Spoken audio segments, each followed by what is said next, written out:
Assalamualaikum warahmatullahi wabarakatuh. Perkenalkan, saya Dina Rairina Destiani, CPNS Pemerintah Kabupaten Bandung Barat, peserta Latsar 2021 hari ini akan menjelaskan mengenai manajemen ASN.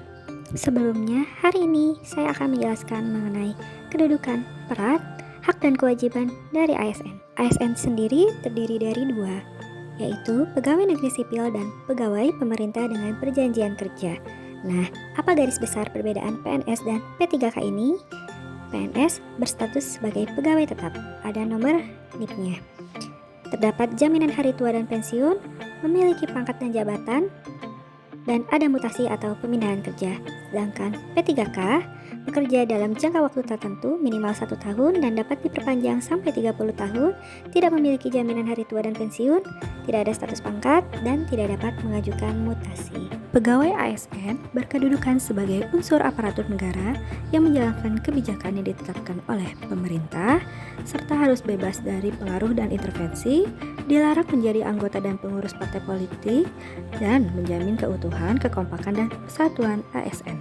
ASN sendiri memiliki peran sebagai perencana, pelaksana, dan pengawas penyelenggaraan tugas umum pemerintahan dan pembangunan nasional melalui pelaksanaan kebijakan, pelayanan publik yang profesional, bebas intervensi politik, serta bersih dari praktik korupsi, kolusi, dan nepotisme. Fungsi ASN sendiri yang pertama adalah pelaksana kebijakan publik, yang kedua melayani publik, yang ketiga pemersatu bangsa. Hak dan kewajiban ASN, haknya yaitu mendapatkan gaji, tunjangan fasilitas, dan tunjangan hari tua untuk PNS, mendapatkan perlindungan hukum, dan mendapatkan pengembangan kompetensi. Sedangkan kewajibannya adalah setia pada Pancasila, menjaga persatuan bangsa, melaksanakan kebijakan pemerintah, bersedia ditempatkan di wilayah NKRI, serta memberikan pelayanan publik yang optimal.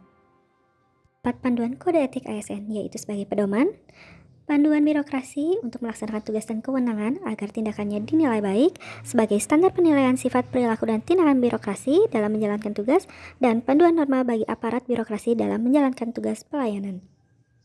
Selanjutnya, saya akan membahas mengenai konsep merit. Konsep merit adalah kebijakan dan manajemen ASN yang berdasarkan pada kompetensi, kualifikasi, dan kinerja yang diberlakukan secara adil, wajar, tanpa diskriminasi. Tujuan sistem merit ini adalah merekrut ASN yang profesional dan berintegritas, mempertahankan ASN dengan memberikan kompensasi yang layak, mengembangkan ASN melalui diklat dan bimbingan, melindungi karir ASN dari politisasi dan kebijakan yang mekanismenya yang pertama adalah perencanaan kebutuhan, yang kedua penilaian kinerja, yang ketiga adalah pengembangan kompetensi, promosi, mutasi, dan penghargaan. Selanjutnya kita bahas mengenai manajemen ASN. Manajemen ASN sendiri dilakukan oleh pemerintah.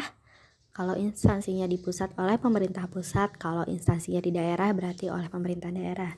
Manajemen ASN terdiri dari apa saja? Yang pertama penyusunan dan penetapan kebutuhan ASN, yang kedua pengadaan, yang ketiga mengenai pangkat dan jabatan, yang keempat pengembangan karirnya ke depannya seperti apa, yang kelima polanya seperti apa, yang keenam promosi, ketujuh mutasi, selanjutnya ada penilaian kinerja, penggajian dan tunjangan, penghargaan, disiplin, pemberhentian, jaminan pensiun dan hari tua, serta yang terakhir adalah perlindungan terhadap ASN.